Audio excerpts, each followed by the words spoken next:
진짜 부드럽다 라는 느낌을 받으면서 커피를 마실 수가 있을 겁니다. 이러면 미분이 걸러지지가 않고 나와버리거든요. 코만단테는 29클릭, 피에스타는 4바퀴로 맞춰주시면 메탈 필터를 이용해서 커피를 내려 드신 분들 중에는 간혹 더 거칠어졌는데요 라는 피드백이 올 때가 있습니다. 그럴 때는 제가 우선적으로 우리는 어떤 강도로 볶여진 커피를 가장 많이 마시고 있을까요? 약배전, 중배전, 아니면 강배전일까요? 제가 힌트 하나 드릴게요. 한국은 스타벅스의 나라. 네, 한국 사람들은 압도적으로 강배전 원두를 가장 많이 마시고 있습니다. 그리고 여기에 반드시 알아두시면 좋을 이야기가 하나 있는데요. 여러분들은 볶여진 원두가 웅성웅성 되는 소리를 들어보신 적이 있으세요? 볶여진 커피콩을 원두라고 하는데, 아무튼 이 녹색의 커피콩을 볶으면 피부색이 점점 옅은 갈색으로 변하다가 나중에는 태닝한 것처럼 까매지면서 시끄럽게 떠들기 시작합니다. 들리시죠? 이때 흔히 커피 향이라고 부르는 맛은 점점 묵직해지고요. 다크 초콜릿 같은 맛도 함께 올라오기 시작합니다. 헌데 원두의 배출 타이밍을 살짝 놓쳐버리거나 일부러 더 볶아버리면 어떤 일이 벌어질까요? 원래 이 커피가 가지고 있던 개성도 완전히 날아가 버리게 되고요. 탄맛 아시죠? 커피가 식어버렸을 땐 담배 잿물 같은 맛이 지배하는 커피 맛으로 변해버립니다. 사실 이런 커피는 맛도 맛이지만 건강에 무척이나 좋지 않을 수 있습니다. 제가 니코틴 빠진 담배물이라고 부르는 커피들이죠. 암 걸립니다. 암. 그래서 최대한 강배전 커피의 탄맛을 줄이기 위해서는 안 태워야 됩니다. 그럼 그걸 어떻게 하느냐? 원두들이 가능한 소리를 지르지 못하게 해주면 됩니다. 선착장에 도착하기 직전의 배처럼 도착지 부근부터는 열을 천천히 싹 올려주는 거죠.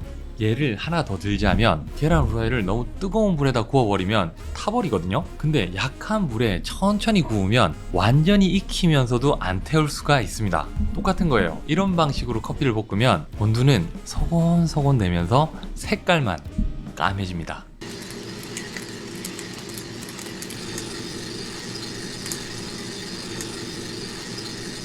건강도 해치지 않으면서 맛이 꽉 찬 강배전 커피가 만들어지는 소리입니다. 로스팅을 하는데 시간이 조금 더 걸리는 이런 방식은 저희 철학에 따른 노하우이기 때문에 누구나 반드시 이렇게 볶아야 되는 건 아닙니다. 답이 아니라는 얘기예요. 그래서 저기는 이렇게 볶기도 하는구나 정도로 봐주시면 좋을 것 같고요. 다만 로스터들 중에 공감하는 분들이 계시다면 그 결과가 소비자의 이익으로 연결될 거라는 생각에 이 내용을 공개해봤습니다. 자, 이제 강배전 원두 특화 레시피 바로 확인해 보시죠. 자, 준비물입니다. 여기 강배전 원두 필요하고요. 드립 주전자, 그리고 서버, 그리고 저울, 물온도 조절이 가능한 전기 포트, 그리고 그라인더, 아무거나 있어도 돼요. 저는 이렇게 세 가지를 다 내려서 맛을 봤는데 여러분들이 이 중에 어떤 것을 사용하시더라도 굉장히 맛있는 맛을 만나실 수가 있을 겁니다. 다만 오늘은 하리오 드리퍼는 사용하지 않을 건데요. 주제가 강배전인 만큼 강배전의 장점인 바디감을 확 살려줄 수 있으면서 단점일 수도 있는 거친 맛을 확 줄여줄 수 있는 메탈 드리퍼를 사용할 겁니다. 참고로 종이 필터가 아니라 이 메탈 필터를 사용하면 커피가 가지고 있는 지방 성분까지 빠져나오게 되거든요. 근데 지방이라고 하면 나쁜 거 아니야? 라고 덮어놓고 나쁘게 생각하시는 분들도 계시던데, 지방이라고 해서 꼭 다 나쁜 게 아닙니다. 어떤 지방이냐에 따라서 달라요. 여러분들 툭불 한우에 있는 지방 맛있잖아요? 그게 건강에 훨씬 좋지 못합니다. 아마 귀비님들은 제가 건강에 얼마나 진심인지 아실 거예요. 아무튼 여기 지방에도 커피의 향 성분이 가득 차 있고요. 왜 기름기들이 막 묻게 되면은 물처럼 잘 씻겨지지가 않잖아요. 이렇게 지방이 포함되어 있는 커피를 마시게 되면 그 성질이 혀랑 입안에 오랫동안 머무르게 되면서 커피가 가진 향을 더 풍부하게 만들어주는 역할을 하게 됩니다. 거기다가 매끄러운 질감까지 만들어주기 때문에 진짜 부드럽다 라는 느낌을 받으면서 커피를 마실 수가 있을 겁니다. 오늘은 따로 필터가 없기 때문에 린스를 할 필요는 없지만 대신 얘네들을 웜업을 하는데 좀 신경을 더 써주셔야 됩니다. 추출수의 물온도를 많이 낮춰서 커피를 내려줄 거거든요. 이렇게 드리퍼를 서버에 받쳐서 예열을 해주시면 동시에 예열이 되겠죠. 그래서 차가운 메탈 필터랑 이 서버는 예열을 해주시는 게 좋습니다. 불잔도 예열을 해주고요. 아이스 용도로 내리시거나 원샷 때려버리는 걸 좋아하시면 생략하셔도 되고요. 온도는 23g. 분쇄도는 평소보다 조금 더 두껍게 가져갈 겁니다. 오드트 기준 분쇄도 7.1로 맞춰주시면 적당할 거고요. 코만단테는 29클릭, 피에스타는 4바퀴로 맞춰주시면 적당한 맛을 만들어줄 겁니다. 물론 기호에 따라 더 강한 맛을 원하시면 분쇄도를 좀 더 가늘게, 좀 더 연하게 드시고 싶으시다면 분쇄도를 조금만 굵게 조절해 주시면 되는 겁니다. 오 마이 갓. 셋다 꼭 사고를 한 번씩 치네. 강배전들은 정전기 때문인지 지방이 많이 올라와서 그런지 둘 다 때문이겠죠. 이렇게 분쇄를 하고 나면 칼날에 붙은 미분들이 약배전보다 잘 안 떨어지거든요. 그래서 좀 더 털어내는데 신경을 써주셔야 됩니다. 여기도 툭툭 좀 쳐주고요. 잘 갈렸네. 구울 때도 여 가운데로 강하게 쳐줘야 돼. 그리고 여기 목을 잡고 사사사사사 하면 이제 수평 맞춰주시고요.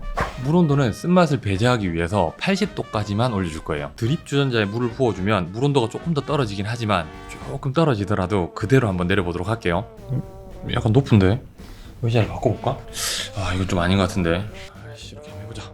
평소 이런 자세로 컵을 내리지 않는데 화면에 나와야 되니까 그간의 경력을 믿고 한번 내려볼게요. 뜬 물은 30ml를 사용할 건데 주전자를 최대한 낮춰서 원두 위에 얹혀 주듯이, 그리고 벽면에 물이 바로 가지 않게끔. 오케이. 메탈 드리퍼 같은 경우는 하리오 드리퍼보다는 이 높이가 높기 때문에 이 학구가 자꾸 부딪힐 건데요. 그럴 때는 조심하시면 됩니다. 이 뭔 개소리야? 죄송해요. 조심하는 수밖에 없어요.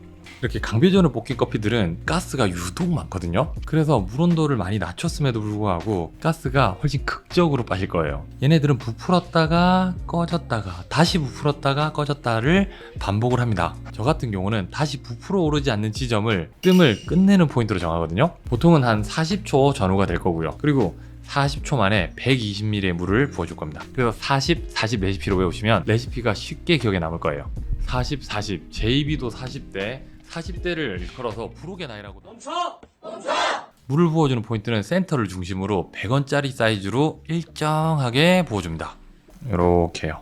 이게 40초 만에 부으려면 유속이 세가지고 물줄기가 이렇게 앞으로 튀어나갈 수가 있거든요. 물줄기가 일정하면서 적당히 수직으로 떨어질 수 있게끔 하는 게 이번 핸드 드립의 핵심이에요. 뭐 그래도 지금 잘 안 되더라도 너무 걱정하지 마세요. 이런 거는 조금만 연습을 해주시면 금방 좋아지실 겁니다.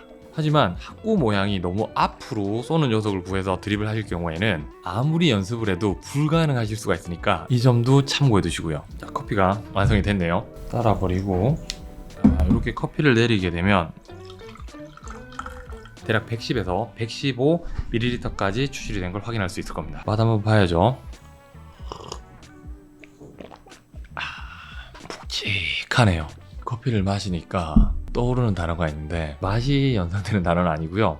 부드러운 카리스마? 부드러운데 강렬해요. 물 온도를 90도 이상으로 가져가서는 절대로 만들 수 없는 그런 커피 맛입니다. 낮은 온도로 쓴맛을 걸러내고 낮은 온도 때문에 연해진 커피를 커피층의 두께를 이용해서 묵직한 바디감을 만들어 극복하는 방식이고요. 거기다가 이렇게 메탈 필터를 곁들였기 때문에 지방이 포함되어 추출이 되면서 더 묵직하고 매끄러운 맛을 구현해냅니다. 하지만 제가 알려드린 레시피대로 메탈 필터를 이용해서 커피를 내려 드신 분들 중에는 간혹 부드러워지는 게 아니라 더 거칠어졌는데요? 라는 피드백이 올 때가 있습니다. 그럴 때는 제가 우선적으로 메탈 필터부터 바꿔보시라고 권해드리거든요. 왜냐하면 메탈 필터들의 구멍 사이즈가 필터마다 조금씩 다른데 이때 과하게 큰 녀석들이 있어요. 이러면 미분이 걸러지지가 않고 나와버리거든요. 이런 미분이 섞여있는 커피를 마시게 되면 거칠어질 수밖에 없습니다. 이대로 마시는 것도 좋겠지만 솔직히 조금 진하실 거거든요. 여기에 물을 본인의 기호에 맞게 약 50ml에서 100ml 정도를 부어주시면 일단 한 80ml.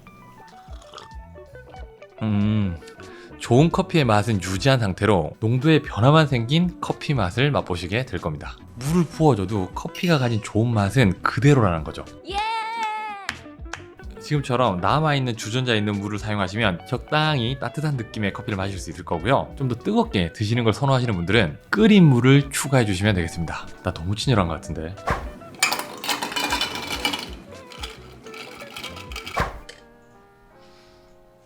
찬물 한번 부어볼까요? 한 200ml 정도 부어보지 뭐. 나 여기 찬물 좀 줘봐. 그냥 200ml. 저번에 약배전보다 좀 더 진한 것 같긴 한데 지난번에 찬물로 약배전 내려줄 때 만족도가 너무 있어서 뭐 이론적으로는 맛있을 것 같긴 해요.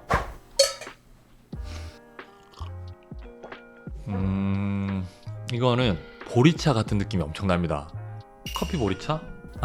결명자차라고 하세요? 요즘 분들은 잘 모르실 수도 있는데 보리차랑 결명자차 딱 그 중간쯤의 맛을 가지고 있어요. 아무튼 이렇게 찬물로 내리게 되면 배전도 불문하고 쓴맛이나 떫은 맛들이 커팅이 되기 때문에 맛있는 커피물이 만들어집니다. 여기에 얼음까지 추가해 주시면, 미진아 나 얼음도 좀 갖다 줘.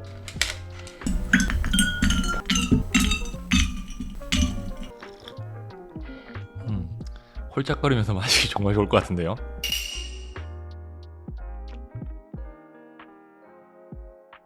자, 마지막 꿀팁 하나.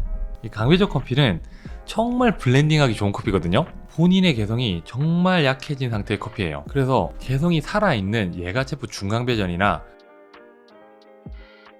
콜롬비아 중강배전을 과테말라 강배전과 블렌딩을 하게 되면 그 어우러짐이 굉장히 자연스럽기 때문에 마시기에 너무 괜찮은 커피가 만들어집니다. 강배전을 좋아하시는 분들은 꼭 한번 이렇게 만들어 보시길 추천드리고요. 오늘 제가 사용한 블렌딩 커피 진, 그리고 과테말라 강배전, 예가체프 중강배전, 콜롬비아 중강배전은 일주일 동안 할인을 적용시켜 드릴 겁니다. 이상 커피보다 당신을 더 소중하게 생각하는 커피 디자이너 제이비였습니다. 안녕.